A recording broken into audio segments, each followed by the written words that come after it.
नमस्कार, आप देख रहे हैं लोक सेवा न्यूज। मैं हूं आपके साथ रजत त्रिपाठी। 23 जुलाई से खेलों के महाकुंभ ओलंपिक की शुरुआत टोक्यो में होने जा रही है, जिसमें भारत के एथलीट भी भाग लेंगे और अतीत को पीछे छोड़ते हुए इतिहास रचने की कोशिश करेंगे। क्योंकि वर्तमान में भारत के लिए ओलंपिक में भागीदारी एक ऐसे खबर की तरह है जो शुरुआत में तो काफ़ी उम्मीदें जगाता है, लेकिन जब खेल का परिणाम निकलता है तो सबको निराशा ही हाथ लगती है। अगर हम ओलंपिक में भारत के इतिहास की चर्चा करें तो स्थिति आज से बेहतर थी। अगर ओलंपिक खेलों के इतिहास के बारे में बात की जाए तो भारत की झोली में अब तक कुल 20 पदक आए हैं, जिनमें 11 पदक तो उसे हॉकी से ही मिले हैं। इससे अंदाजा लगाया जा सकता है कि भारत, जिसकी जनसंख्या 135 करोड़ से भी ज़्यादा है, वह ओलंपिक में कहां अपना स्थान रखता है। खेलों के महाकुंभ ओलंपिक में भारत के इतिहास की शुरुआत होती है सन 1900 के पेरिस ओलंपिक से, जहां कोलकाता के रहने वाले एक Anglo Indian Norman Gilbert pretty horn ने भारत का प्रतिनिधित्व किया था और 200 मीटर तथा 200 मीटर बाधा दौड़ में रजत पदक जीतकर भारत को पदक दिलाया था। उसके बाद 20 सालों तक भारत ने ओलंपिक में कोई भाग नहीं लिया। वर्ष 1920 में बेल्जियम के एंटवर्प को ओलंपिक की मेजबानी का मौका मिला। उस समय भारत ने पहली बार अपनी ओलंपिक टीम भेजी।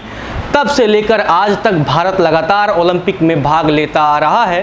भारत का पहला स्वर्ण पदक उस समय आया जब वर्ष 1928 के एम्स्टर्डम ओलंपिक में जयपाल सिंह के नेतृत्व में भारतीय हॉकी टीम ने हॉलैंड को 3-0 से हराया था।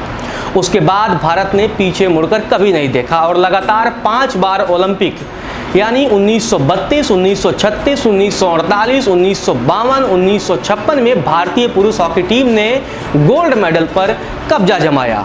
भारत ने इस बीच कई ऐसे रिकॉर्ड भी बनाए जिसे तोड़ना किसी भी देश के लिए आसान नहीं था। उसने 1932 में अमेरिका को 24-1 के जबरदस्त अंतर से हराया था। इस रिकॉर्ड को आज तक कोई भी टीम तोड़ नहीं पाई है। यह वही दौर था जब भारतीय हॉकी के जादूगर मेजर ध्यानचंद का उद्भव हुआ था। ध्यानचंद का उस समय ऐसा जादू चला कि भारत ने 28 सालों तक ओलंपिक में एक छत्र राज किया। भारत ने इस दौरान 24 मैच खेले, सभी 24 मैच जीते और विरोधी खेमे में 7.43 की औसत से कुल 178 गोल भी दागे। 1952 के हेलसिंकी ओलंपिक में भारत ने पहली बार हॉकी के अलावा कुश्ती में भी पदक हासिल किया।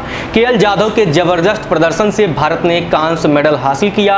1960 के रोम ओलंपिक में भारतीय हॉकी टीम का जीत का सिलसिला थम गया, लेकिन इस ओलंपिक में एक ऐसा पल आया जिसे अब तक याद किया जाता है। यहाँ मिल्खा सिंह ने 400 मीटर दौड़ में ऐतिहासिक लेकिन दिल तोड़ देने वाला प्रदर्शन किया और उन्होंने विश्व रिकॉर्ड तोड़ जरूर दिया, लेकिन सिर्फ चौथा स्थान ही वे हासिल कर सके। 1964 के टोक्यो ओलंपिक में जहां भारतीय हॉकी टीम ने पाकिस्तान को 1-0 से हराकर रोम ओलंपिक की हार का बदला ले लिया, वहीं दूसरी ओर इस ओलंपिक में गुरबचन सिंह रंधावा, जिन्होंने 110 मीटर बाधा दौड़ में न सिर्फ 14 सेकंड का राष्ट्रीय रिकॉर्ड बनाया बल्कि विश्व स्तर के धावकों के बीच 5वां स्थान कर भारत का कीर्तिमान ऊंचा किया। ओलंपिक में किसी भारतीय महिला को यदि याद किया जाए तो सबसे पहला स्थान पीटी उषा का आएगा। महिलाओं की 400 मीटर दौड़ बाधा दौड़ में जो प्रदर्शन पीटी उषा ने किया वह आज तक कई महिलाओं के लिए गौरव की बात है। हालांकि इस दौड़ में वह कांस्य पदक से चूक गई और चौथे स्थान पर रहीं। उसके बाद 1996 के अटलांटा ओलंपिक में लिएंडर पेस ने अपने से वरीयता में कहीं ऊंचे खिलाड़ियों को हराकर पहली बार टेनिस की एकल स्पर्धा में कांस्य पदक जीता। उस समय लिएंडर टेनिस के एक नए खिलाड़ी थे, लेकिन उन्होंने दुनिया के कई दिग्गज खिलाड़ियों को हराया था। सन 2000 में सिडनी ओलंपिक में कर्णम मल्लेश्वरी ने वह करके दिखाया जो पुरुष तक नहीं कर पाए। मल्लेश्वरी ने महिला भारोत्तोलन में भारत के लिए कांस्य पदक जीत कर आई। 2004 के एथेंस ओलंपिक में राज्यवर्धन राठौड़ ने डबल ट्रैप शूटिंग में रजत पदक क्या जीता कि वह देश के हीरो बन गए। इससे यह पता चलता है कि भारत के लोगों में पदकों को लेकर भूख है, लेकिन कोई खिलाड़ी आज इस भूख को शांत नहीं कर पा रहा है। वर्ष 2008 के बीजिंग ओलंपिक में कुछ खिलाड़ियों ने इस भूख को शांत करने की कोशिश की और भारत की झोली में 3 पदक लेकर आए। लेकिन 135 करोड़ की आबादी वाले इस देश में इन 3 पदकों से क्या होने वाला है? यह तो ऐसे लगता है जैसे ऊंट के मुंह में जीरा डाला जा रहा हो। लेकिन 2012 लंदन ओलंपिक में भारत ने अपने अतीत को सुधारा और 2 रजत पदक और 4 कांस्य पदक जीतकर ओलंपिक इतिहास में अपना सर्वश्रेष्ठ प्रदर्शन किया। इसके बाद रियो में 2016 के ओलंपिक हुए, जहां भारत के कई खिलाड़ियों ने देश को एक बार फिर से निराश किया। 119 खिलाड़ियों के भारतीय दल में सिर्फ 2 खिलाड़ियों पीवी सिंधु और साक्षी मलिक ही भारत को मेडल तक पहुंचा सकी।